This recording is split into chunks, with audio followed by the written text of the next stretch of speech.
What's up, y'all, and thanks for stopping by the Surge T channel. I am Surge T, and tonight on my video, I'll be doing my rundown and thoughts on NXT 2.0 for the 5th of October, 2021. Let's get into it. Mandy Rose is in action. Of course, she's accompanied by Gigi Dolan and JC Jane, Toxic Attraction. The three of them make up that group. And Ember Moon is her opponent. And well, Ember Moon is on a bit of a losing streak, and she continues to be a loser by losing to Mandy Rose, who hits that running high knee, and it secures another victory for her as she is been focused on becoming the next NXT Women's Champion. And by that, speaking of that, she's going to be here later on tonight. That is the Women's Champion Raquel Gonzalez. Now, Hit Row, they were drafted to SmackDown, but Santos Escobar challenges Swerve for the North American title, and will Swerve accept? Each of them had not so kind words for the members of Hit Row, but there's nothing that can be done now. Well, if Swerve does accept, they can have another shot, each of them, at the other members of Hit Row. But we'll see. Now, Odyssey Jones versus LA Knight. LA Knight continues to run his mouth, just because he's the $1 million. What does Wade Barrett call him? Not the $1 million champion, but he calls him the $1 million superstar, I believe. And I think he definitely did bit off more than he could chew, but then at the same time he was able to digest it because he pins Jones with a little help from what's his name, Andre Chase. So that rivalry is kind of brewing. I don't mind Andre Chase. I think he's one of those typical kind of like characters that the way he is. So we'll see. Now Cameron Grimes is on the search for a lucky lady. He tells Mackenzie, and then Pete Dunne steps in, and accompanied with he's accompanied by what do you call it? Rich Holland. I mean, Rich Holland is not going to be on SmackDown just yet. As we know, on the 22nd is when the drafts take effect.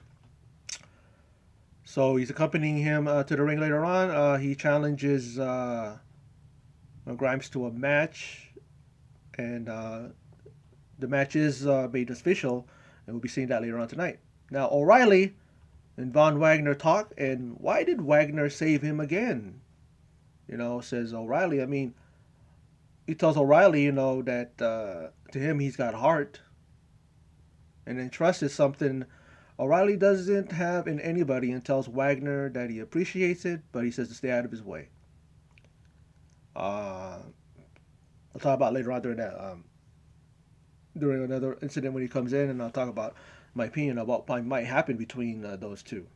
Now, Tommaso Ciampa's in the ring, and Halloween Havoc returns the 26th of October, and he is looking for his next opponent. I was just thinking, when are they going to be doing Halloween Havoc? I enjoyed Halloween Havoc last year, especially that Dexter Loomis, Cameron Grimes, was that Haunted House match or something like that? House of Horrors, pretty funny, and that was a real fun rivalry that they had, a fun feud. But it's back, and let's see what it's to see what else other matches are going to be scheduled for that. But he talks about who has the balls to come out and take the NXT title from him. And of course, it's Braun Breaker. Start of his music reminds me of his Uncle Scott Steiner. You hear the little bit of the siren, the thing like that, and that's how Scott Steiner's music was. And then the crowd gives him barks, like his father, Rick Steiner. I don't know if it was the crowd or was it piped in. But he says, me and you for that. Breaker points to the NXT title. And Ciampa says that to him, the title is bigger and better. He was talking about how some things are bigger, some things are better. But he says to him, the title is bigger and better. And he says in 3 weeks, Breaker has to go from intern to a PhD. He says challenge accepted. And Vic Joseph, He makes a "holla if you hear me" reference. I mean, and that's something that his that Breaker's uncle Scott Steiner used to say. Those of you fans who know Scott Steiner, I gotta tell you, Braun Breaker, man, he's just a natural in front of the mic, natural in the ring. This is a guy that a second generation superstar, but he didn't need his what do you call it? He won't need his uncle and his father's name to get him through. The guy's money. The guy is built like his like his uncle. He has the personality of his uncle. He talks when you hear him something like that, but then he has like that intensity. He has that you know it's just like he's like his father in that essence. He's out there. He could be kind of wild, out there, kind of his personality. He's very impulsive, like his uncle. I mean, his father was. He's got things like that. But it's like if you were to see him and not know his parentage, not know his legacy or his what do you call it, his lineage, you wouldn't know. You wouldn't know that he was related to a Steiner. That he was a Steiner. I should say he was a Steiner. That you wouldn't know he was a Steiner. So I honestly think that this guy really is money. This guy really is somebody who just came out of left field. Nobody expected it. And then when I found out that he was, Rick Steiner's son, I'm like, holy, Scott Steiner's uncle. I mean, Scott Steiner's nephew. Holy crap, like that. And yeah, he's somebody who definitely has everybody has their eyes on him, and he's going to go far. Seriously, go far. Joe Gacy and his, I guess you call it woke statement, and how the ring is a safe place where two can be winners. Like, and you hear like, well, later on in the match, you hear like, what's her name, Beth Phoenix talking about how oh, this isn't where you can get trophies, participation trophies, and all that stuff. And then I agree with that whole thing about not rewarding people who lose. They have to learn. They have to learn. How are they going to learn from winning if they get trophies too? You know what I mean? I've said that before to friends. I've said that before to family and stuff like that. And some of them agree, some of them disagree. Some of them don't know what the fuck I'm talking about. But it's true. You know, I lost a lot before I won, and yeah, I was upset. I was sad and mad when I was a kid. But when I come back and when I won, oh man, it's much better. So much better a feeling. Now, Indy and her friend Persia, Parada. It's called Parada, but then they pronounce it weird. How the commentators were, and they end up stumbling into the dressing room of Tian Sha and smoke and all that. And what are they? What were they doing? And then Indy and her friend are confused, like what's going on? And so, hey, ladies, so was I. Now, Joe Gacy versus Jiro, Ikeman Jiro, whatever his name is, the annoying one on NXT 2.0. You talk about I got annoying people that I hate on Raw and SmackDown. Well, NXT, I don't like this dude. I don't know what it is. The guy's fun loving. The guy's personality is personified, but he rubs me the wrong way. And then, thankfully for Joe Gacy, he puts us out of our misery. Well, he puts me out of my misery and finishes Jiro with a handspring off the ropes and delivers a clothesline. And he hugs his opponent afterwards. And Ikamanjiro's looking down like, oh, that was so nice. Like he had that. I'm like, huh? And then there's this bald-headed dude that mean mugging him right up in the stands there. And Gacy just smiles, maybe acting like, you don't scare me. I understand. He's probably saying that to himself. Oh, you're just probably a confused person. Come inside the ring and you will love again. Is that what is that what he's gonna do? Now Duke Hudson is a car dealer. I like Duke Hudson, and then he uses it as a metaphor on how he can take whatever whatever he wants from you. It could be your money, or a car, or a title. Sounds like he's targeting a champion. I think he'd be a great opponent for Tommaso Ciampa or whoever the champion is. He and Braun Breaker are fan favorites, baby faces, right? So maybe he could be a good fit because he's a heel. Now, Virginia Ferry originally to face Cora Jade in her debut match, but Frankie Monet takes her out and assures that she will be the one that takes her on. And Cora Jade is now faced with dealing with Monet, and I'm like, good luck, Cora. And then Jade, we see that she is decleated with a brutal spear, but then we see Cora Jade reverse an offensive move. She turns that offensive move from Frankie Monet into a pinning situation, and she pins her in a major upset for the youngest woman on the roster, as was pointed out. She's only 20 years old, and yeah, she's got a look. I like her gimmick. She comes to the ring with a sideways or backwards hat, has a skateboard on her, and she looks like one of those skater board chicks, and she's cute. She's, real pretty, and a lot of energy in the ring. And Baxter, was that Trey Baxter is her boyfriend. He came to ringside one time. She was like in a situation where she needed to get to the ropes, or she was going towards Baxter. I'm going, what are you gonna do? Tag him out? Tag him in? Tag him? You know what I mean? That's what it looked like. Not sure that she was going to the ring, but she was reaching out for him and all that stuff. But whatever. That was great. It was great to see. You want to win your very first match. This is their debut, so it's always good to have that happen. Now MSK and the Grizzled Young Vets, they're in the ring. I mean, not in the ring, but backstage, and they're kind of getting into it. It's getting heated. And then MSK is like, you know what? Why don't we turn this into a fatal four way? Grizzly Young Vets were saying, oh, look at this again. You guys, putting other people in the ring, other people in the match, because, apparently he's trying to say, Zach Gibson's trying to say that you're avoiding us. You don't want us to have a fair shot. And MSK goes, okay, why don't we make it elimination style? They agree. And then in comes, Carmelo, Hayes, and Trick. And then we see also Jensen and Briggs, and then they all brawl. And Jensen and Briggs is all about that. They love the brawl. I think they may have started it. And then here comes the officials and the refs to break it up. And it is made official later on in the main event. Now, Braun Breaker is a certified blue chip, says Tommaso Ciampa. And he gets to share the ring with a certified main eventer, says Tommaso Ciampa. But then Joe Gacy wants an opportunity. And Tommaso Ciampa says, if you beat me next week, I'll include you into that match, make it a triple threat. And he goes to hug Ciampa, and Ciampa stops him and says, next week that ring won't be a safe place. To which Gacy, he just smiles, of course, because he's gonna shake it off. Nah, you don't mean that. Oh, come on, let's get along, let's be friends. I feel like that character. He is a strong character, one of those annoying pseudo. I don't know. He's like he's trying to be a babyface, but he's a heel. You see him how he turns on a dime when he's in the ring. He's all huggy and want to make this place a safe place and all that stuff, and then he just tears into you and does heel like tactics. So like he did with Jiro. So we'll see if next week, because that match is going to happen next week. Let's see if that does take place, that he wins. I don't think so. I don't want it to be a triple threat. I want it to be what you call it, one with.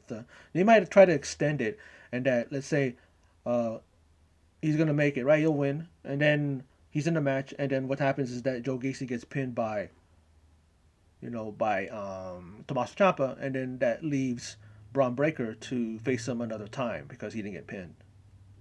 That's how they usually do it.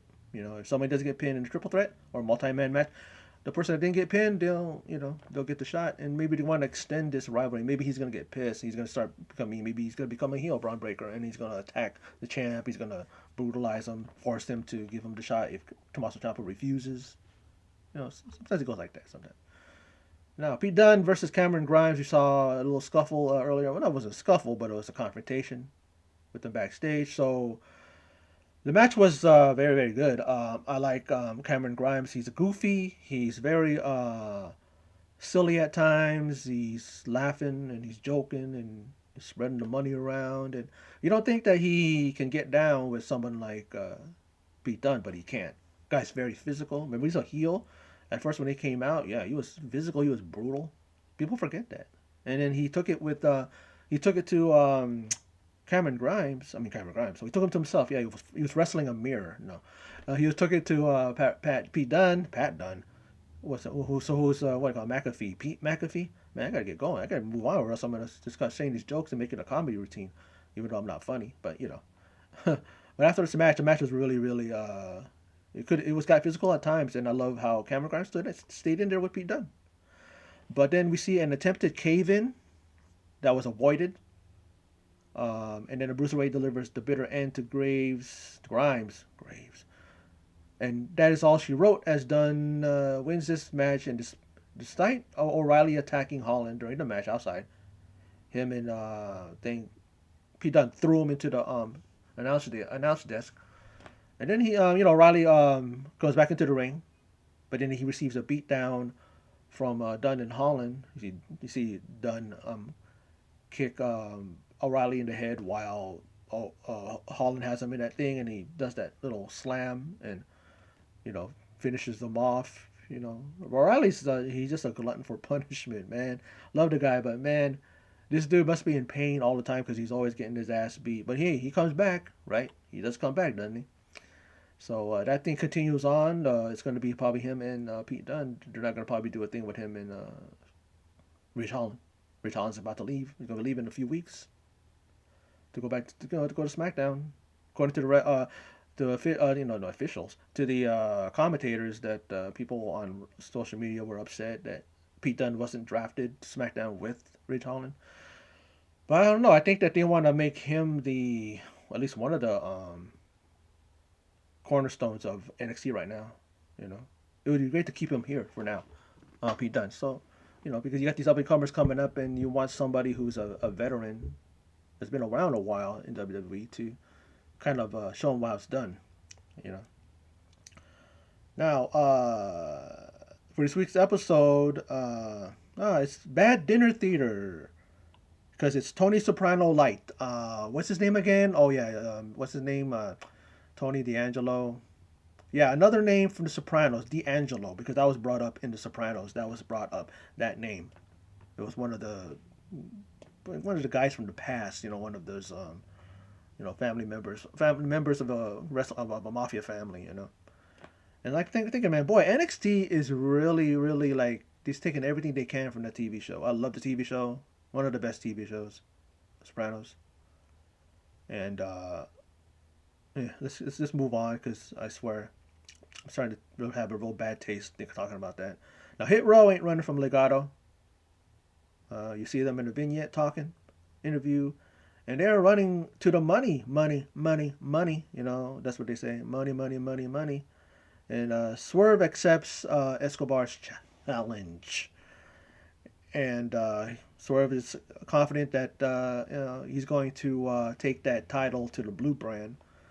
And I don't know, man, because they usually don't let you keep those titles, maybe for a little bit. But, So you don't have to have your eyes on something else, Swerve, because you may be dropping the title because you're on the main roster now. Now, Malik Blade, speaking of that fool, he challenges that fool. I want to say Malik Blade. Malik Blade looked pretty good in the ring, but he's taking on Tony D'Angelo. And you talk about stereotypes. This guy is worse than any complaint people have had on The Sopranos Italian stereotypes. This guy's talking like those guys a bad effort on his part, And then, what do you call it, man? It's like, okay, he wins with a twisting neck breaker. Really just a very just decent, not decent, a very just like, what do you call that, man? Like a move that everybody does. Have something different, like that swinging neck breaker, that twisting neck breaker, what's her name does it? Nikki Cross does it. Who else? Just a number of people that do it. It's like, and the match was cringy. And why? Because all of the mafia references made by the commentators.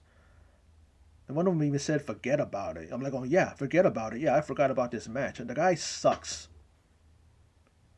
The guy looks just like, aside from that what do you call it? That thing that he has, that attempt at a personality or a character, more like a caricature of a mafia and shit like that. I mean, come on, waste management like that. I mean, enough with the Soprano shit. Enough with the damn references. I mean, it's like, and then he's talking the whole time like like those guys do. They're always talking. They're always loud. And that's annoying. I was hoping that guy was gonna win, Malik Blade. But forget about it. Let's move on. Indy Hartwell accompanied by Persia Parati. They said Parado, Parada. I mean, they were each commentator, I think they had a different pronunciation. And then she has to deal with Mei Ying, and I do hope she makes it through this and at least survive because Mei Ying ain't no joke. But hey, she hung in there, and She connects with an elbow off the top rope. Very impressive for Miss Loomis. That's what like thing was saying, like, Wade Barrett was going. How come she's not? If she loves him so much, how come she's not Indy Loomis? Like, I know Indy Hartwell sounds better. That's her stage name. So like actresses. You don't keep their married name when they go into show business. Some of them do, but a lot of them don't. And then she pins Mei Ying. But then afterwards, we see Mei Ying rise up like Kane. I don't know if this is a burial of Tian Jia, because she's supposed to be at least a little dominant. Because she was pretty dominant in her match, but she took on a scrub, did Mei Ying. So she's going up against somebody who has a pretty good amount of experience. She's not one of the lower rung people. She's definitely rising in the ranks. Now, Lash Legend. That was her name, right? The one with that annoying talk show. And then there's another reference to The Sopranos. The guy, Tony D'Angelo, shows up and says, "Hey, if you want your ratings to go up, I believe," but I know he said that, but he said something like, "If you want, let me on your show. I'll be your guest." And then they're going like, she loved him in the new Sopranos film, the film Many Saints of New York. But she just says, "Oh, I loved him in that new Sopranos film," and I'm like, It shows that she isn't in the know because he wasn't in it. You know what I mean? Like, she said it in all seriousness. She wasn't saying it to joke. You know. So it's like this girl, like her credit, I think her cred is like in totally in what do you call it in what do you call it question. Really? So you pretty much are doing a stereotype just because he's Italian. So he had to have been in that movie, right? Now, time in mind, they have a little vignette backstage. I mean, I always say backstage, but and it's a group that's climbing up the ranks in NXT. We hear a little bit of everything from everybody, you know, from their trainer to Ivy Nile, her time in the Titan Games, and of course the Creed brothers, and of course the man himself, the cruiserweight champion Roderick Strong. I'm okay with this group. I'm not a big fan, but at the same time, there's a lot of talent there. I want to see what Ivy Nile does because she looks like a tough chick. I mean, she did that thing where she jumped off the stairs, the steps, and connected on Carmelo. What's that? No, not Carmelo Hayes. To Kushida and knocked him out with a Superman punch, or I should be, correct myself and say the Superwoman punch. Okay. And yeah, so he talks about these guys and lets us know what they're about, and puts a little bit of more of a shine on them and to know a little bit more about them. There's some things that we knew already, but it's always good to see that. So we actually know about the group. You know. Now, Cole Gonzalez, she says in addressing Mandy Rose, she says, "You'll touch my title again, and you'll be posing not for like, you know, photo shoots and all that, but for a full body cast." I think she can easily do that. Now, Mandy Rose comes out and calls her desperate, and her title reign is coming because her title reign is coming to an end, and Gonzalez can't even stop Toxic Attraction. Oh, there's three of them. There's only one of her. What do you think? What do you think? You know what I mean? And then they surround the ring. This was after, like, JC Jane says her spiel. So does Gigi Dolan. Gigi Dolan leaves them and goes to the other side of the ring. And you know what they're setting up for. They surround the ring. And, well, here comes some backup in the form of the women's tag champs, Shirai and Starks. And then later on, they decide, hey, that we're champions and we have to stick together. And then Indy Hartwell and Persia Perota step up to them and say that they want a shot pretty much. And then Starks goes to Io. Who is it that we beat last time? Who is it that we beat for these titles? And they point to Indy because it was Indy and Mama Gargano there. Lacey, Candice Ray. So they do have that advantage. But then again, she has someone that's probably even more imposing than Raquel. She has her height, she has her build in Persia Parada. So that might be the advantage that she has, does Indy Hartwell to regain those titles. Now the Fatal 4-Way Elimination Tag Team match for the NXT Tag Team Champions. Let's go through the eliminations. A very, very fun match. A very, just all around athletic match. These guys really brought their individual style to this match. A lot of season power there. Seen some technical skill, high flying, of course, bouncing all over the place. MSK, of course, more than anybody. But in MSK, they eliminate Trick and Carmelo Hayes. But of course, Hayes maybe he's a little upset, but at the same time, he still has that contract. He didn't use the contract to get this title shot, so he lucked out. So there's still the North American and NXT Championship. And then Briggs and Jensen eliminate the Grizzled Young Vets.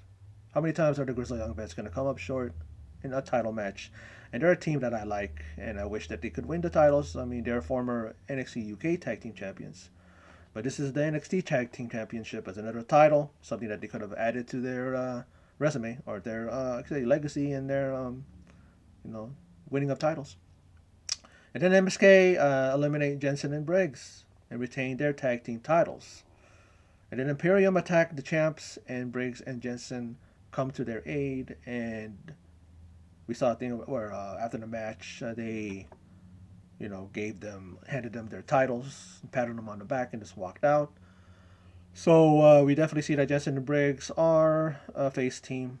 Briggs was a heel throughout the breakout NXT breakout tournament, but I like the team. They remind me of Lance and Murdoch, or Caden Murdoch, back in the day. And this edition of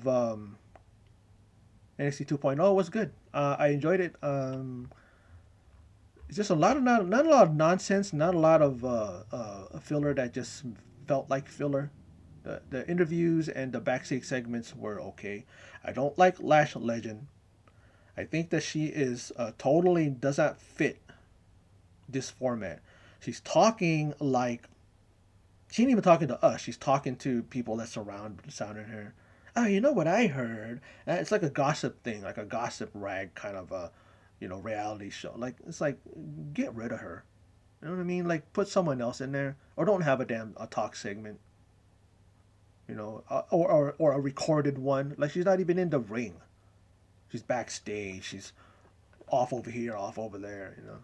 Hope I'm not the only one in that. WWE gets the message clear from us. That we don't want her there. Like she just doesn't fit. And like I said, she kind of her credit is in question when she says, "Oh, I don't know if she's trying to be funny, or whatever, but to say that the guy has a Sopranos like gimmick, so he must have been in the new movie. You must not have watched the movie, because you said it with confidence. Oh, I liked him in the new movie. It's like seeing a damn what do you call it movie, man? Like a boxing movie, and then you see Tyson, and then you're like, oh, I like Tyson. Oh, Tyson was great in that new boxing movie.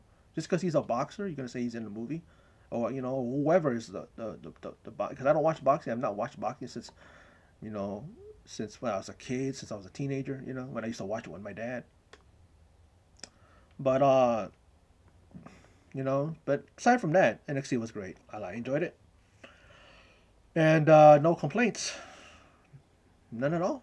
Well, Lash Legend, but not really a complaint. Yeah, it is. Why am I lying? It was all. That's the only thing I had that I didn't like. But it got overshadowed by the rest of the show, which was good. So anyway, that's my video. So for those of you who stopped by and checked it out, appreciate it. And in closing, as always, take care.